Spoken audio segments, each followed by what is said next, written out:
aku jadi ingat bahwa Tuhan Yesus juga bilang, kalau kita percaya, kita tuh kayak menjadi kunci bagi keluarga kita, supaya keluarga kita juga bisa diselamatkan, gitu kan. Tapi kalau misalnya sampai dia meninggal, dia tidak percaya juga, apakah artinya dia nggak akan diselamatkan walaupun kita adalah kunci untuk menjadi dia keluarga kita diselamatkan?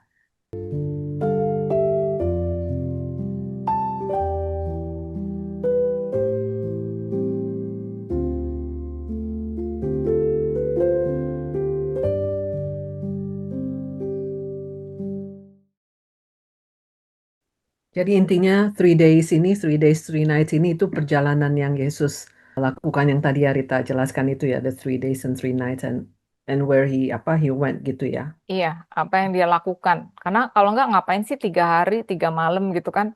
Kalau cuman mati doang ya udah kenapa nggak besoknya bangkit lagi gitu kan. Kenapa harus 3 hari, 3 malam gitu. Ya itu juga karena Tuhan itu selalu pakai angka tiga, tiga, tiga gitu kan. Hmm. Ya, Terus saya melihatnya kayaknya di compartmentalized ya. Jadi yang khusus malaikat-malaikat yang malaikat-malaikat dosa di sini, terus hmm, yang khusus yang demons di sini, terus yang khusus kayaknya ada tempat-tempatnya yang mereka iya, masing-masing itu ya. yep, ada tempat-tempatnya betul. Karena kata-katanya berbeda, bahasanya itu Ah, berbeda. ah. Abyss itu tidak sama dengan Tartarus gitu, tidak sama dengan Place of Torment gitu. Jadi makanya kita pada saat kita lihat nelidiki Alkitab, lebih bagus kita lihat juga bahasa aslinya itu apa sih gitu. Terus kita lihat kata-kata itu ada lagi di mana gitu. Jadi Bible interprets the Bible. Jadi kita nggak ngarang-ngarang sendiri gitu kan. Rita, I have a question, Rita. Ya, Wi. Materinya kali ini benar-benar, wow, berat juga, nggak gampang. Cuman aku ada question. Tadi Rita bilang, tadi kan paradise-nya ada di atas bumi, udah turun di bumi, dari atas turun ke bumi. Dari Tuhan jauh. menciptakan paradise, Garden of Eden. Semua pohon pengetahuan sama pohon kehidupannya pun udah ada di bumi, Garden of Eden. Then what happened is Adam surrender his authority to the snake kan, pada Ya, Iya, iblis. ya. Akibatnya paradise-nya turun ke bawah nih, udah di bawah nih yang number 2. Number two, today you will be with me in paradise. Ini tuh udah di bawah, udah nggak di atas bumi lagi, tapi udah di bawah bumi. Sebenarnya sih Pohon dipercaya ke, bukan pada saat itu, Wi. Jadi pada saat oh, itu kan ada diusir kan, diusir keluar kan. ya, Adam Hawa tuh diusir keluar, terus ada serubim yang dengan pedang yang saya menyala-nyala itu menjaga ke pohon kehidupan. Jadi itu masih di situ oke, sebetulnya kalau dipercaya ya.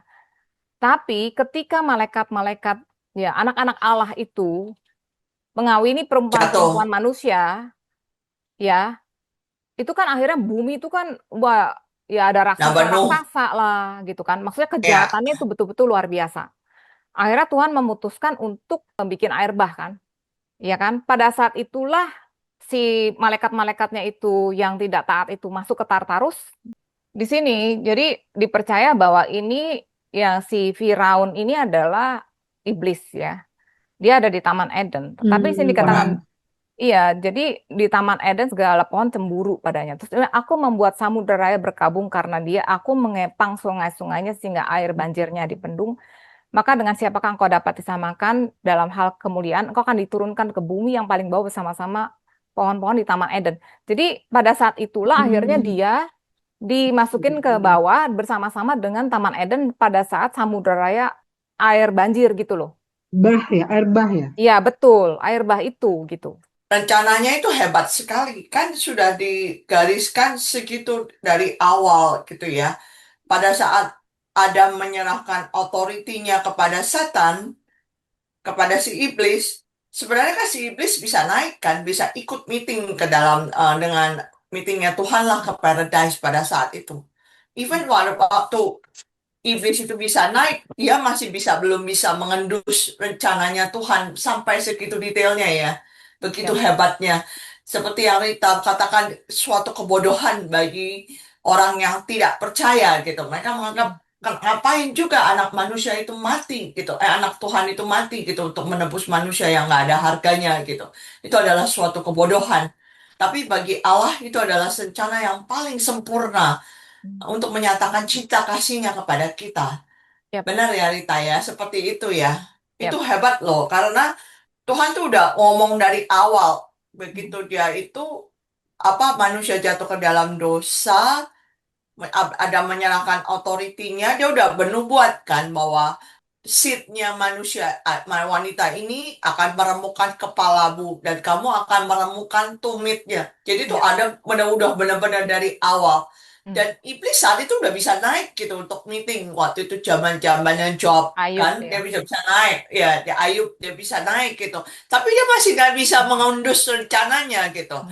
Yang dia pikir anak manusianya turun, ya udah gue bunuh aja di anak manusia, seperti kata ceritanya perumpamaan Yesus.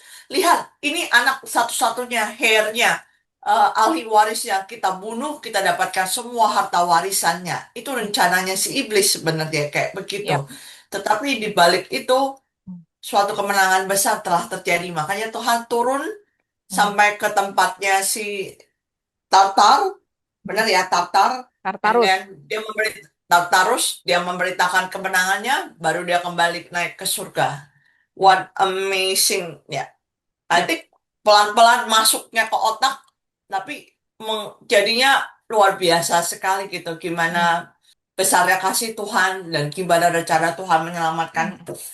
manusia itu benar-benar hebat gitu, dahsyat. Yap. Thank you Rita. Yap. Luar biasa sebetulnya rancangan Tuhan itu tuh luar biasa dan iblis tuh betapa bodohnya gitu ya. Dia nggak ngerti all of these years gitu. Dia bingung kali gimana cara apa rancangan Tuhannya. Makanya itulah begitu dia akhirnya kalah, ya udah dia nggak punya gigi lagi. Akhirnya dia apa? Satu-satunya senjatanya dia adalah accuser. Dia cuma bisa sekarang nipu dan condemn orang. Ya, karena iblis kan katanya kan nggak bisa lihat future kan. Makanya dia selalu bermain dengan past. Nah, kan yang saat manusia berdosa, dia kan memberikan kuasanya kepada iblis. Tapi karena Tuhan sudah menggantikan kita Mengambil. dan maksudnya itu kali salah satu mengambil kunci kunci jurang maut itu menjadi mengambil balik kekuasaannya gitu bukan sih?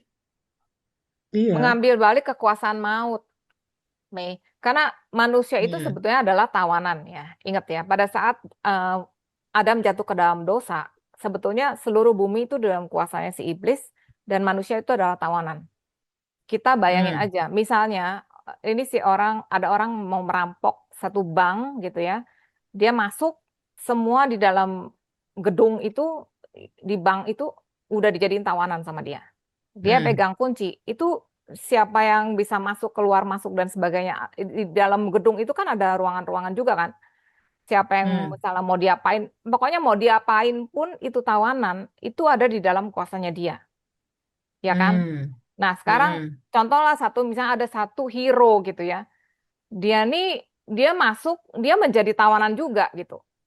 Dia menjadi tawanan, dia pura-pura jadi tawanan, tapi sebetulnya dia punya kuasa untuk mengambil kunci itu dan dia membebaskan orang-orang yang dia mau bebasin gitu loh. Terus dia kuncilah iblis gitu Hmm. loh. Kita bayangin gitu aja. Oke. Oke, understand. Jadi pada waktu orang percaya meninggal, zaman-zamannya yang sebelum Tuhan Yesus mati, orang-orang kudus meninggal, dia masih dalam tawanan si iblis kan. Sampai Tuhan Yesus turun ke dalam, ambil kuncinya, makanya orang-orang percaya itu bisa muncul kemana-mana. Dia Yap, tuh dibangkitkan sampai dia punya Edennya itu balik ke heaven. Jadi yap. benar-benar di heaven. Tadinya kan paradise-nya di Paradise-nya. bawah. Iya, Dikunci.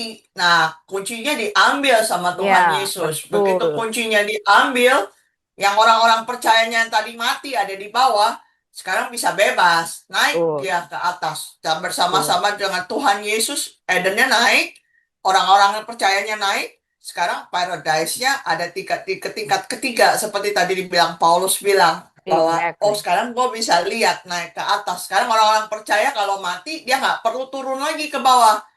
Dia langsung naik ke Hmm. Hmm. atas. Ya, Iya, ya. yap, Karena kuncinya Hmm. udah Cakep. di atas, nggak di Iya, bawah yap. lagi. Iya, Keren. gitu. Iya, iya. Kalau orang Katolik kan suka mendoakan keluarganya atau siapanya yang nggak percaya, benar kan?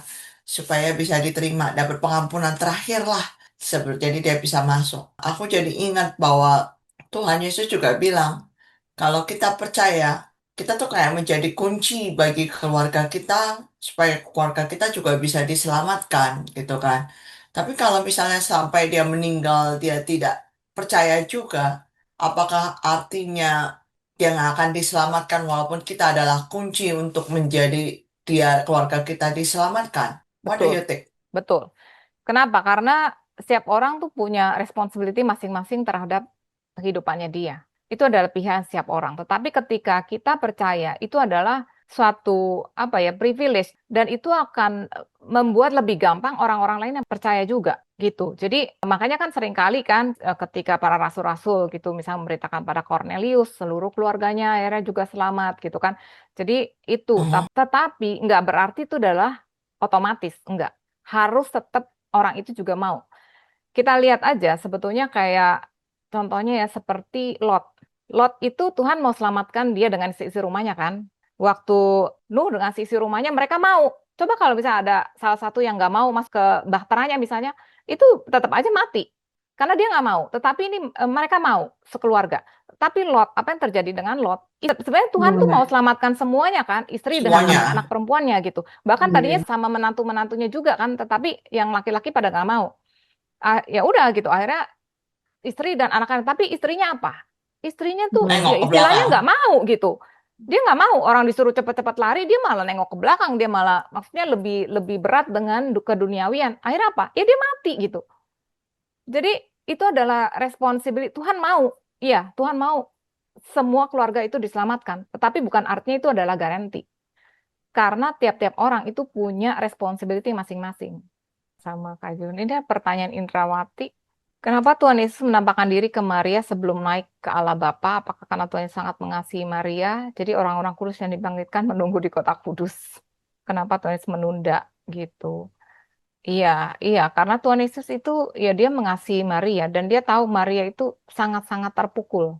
Maria Magdalena ya, dia kan yang dibebaskan dari 7 roh. Jadi dia tuh sangat-sangat tersentuh dengan Tuhan. Dia sampai mengasihi Tuhan dan dia mau datang ke situ terus ternyata kok kosong gitu. Jadi dia tuh berasa sedih banget. Jadi itu gambaran bahwa bahkan Tuhan itu mau gitu, nyempetin diri ya. Nggak langsung gitu. Udahlah, udahlah biarin aja dia sedih gitu kan. Enggak loh. Tuhan Yesus tuh mau gitu. Mau dia khusus untuk ngomong sama Maria. Ini aku. Jadi untuk nunjukin aku tuh udah hidup Maria. Kamu nggak perlu sedih karena aku. Aku tuh hidup. Aku mau ke Bapa dulu gitu. Ntar dari situ akhirnya dia kan turun lagi kan, stay lagi 40 hari. Jadi ya itu harusnya kan kalau misalnya Tuhan Yesus mau ya udah dia udah bebasin orang dari paradise ya udah langsung aja dia naik ke sorga. Barangan dia yang bawa itu kan dia bilang dia kan membawa tawanan-tawanan gitu kan, melepaskan tawanan-tawanan. Tapi enggak dia nunggu di situ ya kan nunggu di situ ya yang lain kan yang udah dibebasin dari paradise ya nggak mungkin duluan ya nungguin Tuhan Yesus lah. Ya mereka akhirnya menampakkan diri ke orang-orang lain di kota Kudus. Jadi itu diceritain lagi gitu kan. Jadi itu menariknya bahwa Alkitab itu detail sebetulnya. Kalau kita mau periksain secara detail tuh detail gitu. Dan semuanya make sense sebetulnya. Ya kan? Jadi Maria tuh dihibur dulu, yang lain pada nampakkan diri, udah selesai ya udah naik, ayo naik gitu.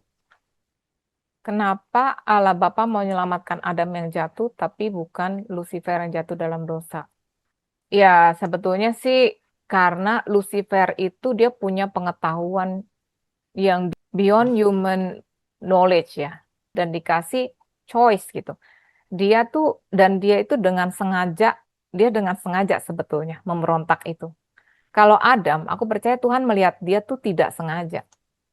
Dosa yang tidak disengaja. Makanya juga korban-korban di kitab Imamat itu adalah korban yang tidak disengaja. Kita belajar ya sebelumnya, korban di kitab Imamat itu adalah untuk dosa yang tidak disengaja. Karena kalau dosa disengaja itu nggak bisa ada korban. Waktu Raja Daud berdosa, dia berzina dengan Batsheba, itu anaknya mati gitu. Nggak bisa dia nggak mempersembahkan korban, minta ampun. Nggak bisa. Jadi Kalau si Adam itu aku percaya dia ditipu. Jadi sebetulnya dia tuh nggak sengaja. Makanya waktu Tuhan Yesus bilang di atas kayu salib, Father, forgive them, for they knew not what they do. Jadi aku percaya Tuhan Yesus itu merefer kepada dosa manusia pada umumnya, yang diawali dengan dosa Adam. Tuhan ampuni bahkan si Adam ini karena dia tidak tahu apa yang dia lakukan. Terus mungkin juga karena Lucifer atau Hillel itu udah made a decision gitu. I am like this. Iya, I am God. Jadi beda ya, maksudnya iya, beda sama Adam gitu. iya. Karena kalau menurut aku, ya ini menurut aku ya, Lucifer itu udah Sengaja decide, memberontak. Iya, dia udah decide to do what he wants to do gitu, iya. yang bagus itu. Iya, dia udah punya Ya kalau agenda. Adam sih memang nggak, ya kayak Rita bilang memang nggak sengaja ya. Jadi memang wajar ya, karena kita jatuh dalam dosa, kita suka bikin dosa yang nggak sengaja ya, Tak ya. Iya, disebutkan Dia kan nggak sadar. unintentional ya. Makanya Ya. bahkan di hukum itu kan beda ya, hukuman antara untuk dosa yang intentional dengan dosa yang unintentional pun di human law itu juga itu beda kan akibatnya gitu kan. Sebetulnya ya itu di Perjanjian Lama pun tidak ada korban yang bisa menebus dosa intentional. Satu-satunya yang bisa itu adalah pada saat imam besar ya, dia masuk ke ruang Maha Kudus Yom Kippur. Dia kan abis dia minta pengampunan untuk dirinya sendiri dan keluarganya, terus kan dia masuk mercikan darah domba itu dia meminta pengampunan untuk semua umat Israel, bangsa Israel, apapun juga dosa mereka. Lihat deh kata-kata detailnya, apapun juga dosa mereka. Jadi Jadi intentional sama unintentional. betul, cuman di situ korban yang bisa intentional dan unintentional itu di situ pada saat imam besar itu masuk. Tapi kalau pribadi, masing-masing pribadi, itu cuma dosa unintentional doang. Makanya itu imam besar itu harus betul-betul kudus. Kodesh Ladonai gitu. Jadi makanya imam besar agung kita Tuhan Yesus itu kan di Perjanjian Lama itu semua gambaran semua gitu kan. Tapi wujudnya adalah Tuhan Yesus gitu. Cuman dia yang bisa gitu. Tapi ya kalau kita nolak ya gimana? Ya itulah dosa intensional yang tidak bisa terampuni ketika menolak satu-satunya solusi yang dikasih sama Tuhan. Itulah dosa tidak terampuni. Kenapa Yesus harus ada 40 hari di dunia setelah dia bangkit? Ya 40 itu kan sebetulnya angka apa pencobaan ya. Pencobaan Kayak itu di gunung menggambarkan gitu. 40 kayak 40 tahun di wilderness. Tuhan Yesus itu berpuasa selama 40 hari. Jadi 40 itu sebenarnya gambaran dari apa ya kayak masa-masa percobaan gitulah. Itu Jadi itu by culture enggak ya? Atau itu gambaran di Bible seperti itu. iya iya Di iya. Bible gambarannya seperti itu. Jadi kalau di Bible kan ada juga gambaran-gambaran kayak misalnya ya angka 7, angka 3 gitu kan, angka 12, angka pemerintahan gitu kan. Ini kan 40 gitu. Jadi Tuhan itu mau kasih tahu bahwa ini sebetulnya ya di masa pencobaan itu pun bahkan pada saat mereka tuh sangat membutuhkan apa ya penghiburan dan kepastian gitu. Tuhan itu stay with them gitu. Oke. Thank you, Kak. Mari kita bersatu dalam doa. Bapa kami mengucap syukur Bapa karena Engkau baik. Terima kasih Tuhan Yesus. Engkau mau turun. Engkau adalah firman Tuhan sendiri. Engkau ada di sorga. Engkau mau turun ke bumi. Engkau adalah pohon kehidupan. Engkau mau mati. Engkau yang tidak mengenal dosa telah menjadi dosa. Engkau menjadi terkutuk di atas kayu salib. Supaya kami boleh dibenarkan. Supaya kami boleh diberkati. Supaya kami memiliki hidup dan hidup yang berkelimpahan. Begitu luar biasanya Engkau, Tuhan Yesus. Kami ucap syukur untuk apa yang sudah Kau selesaikan, apa yang sudah Kau lakukan, Tuhan.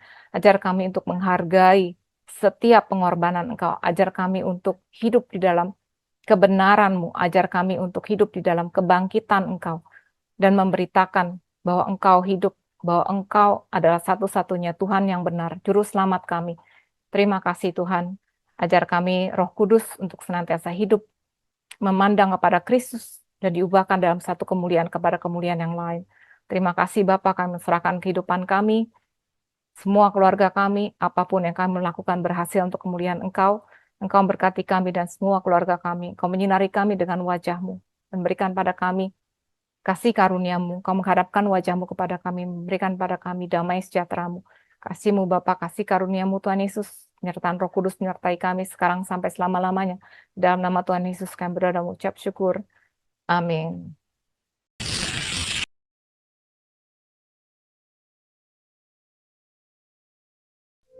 Di sejarah sejarawan yang lain ya non-Kristen itu tidak mencatat bahwa mereka menyaksikan Yesus bangkit, tidak. Berbeda dengan pada saat Tuhan Yesus mati di kayu salib. Itu sejarawan-sejarawan setuju, sepakat. Tetapi mengenai kebangkitan Yesus, sejarawan-sejarawan yang lain itu tidak sepakat dalam hal ini.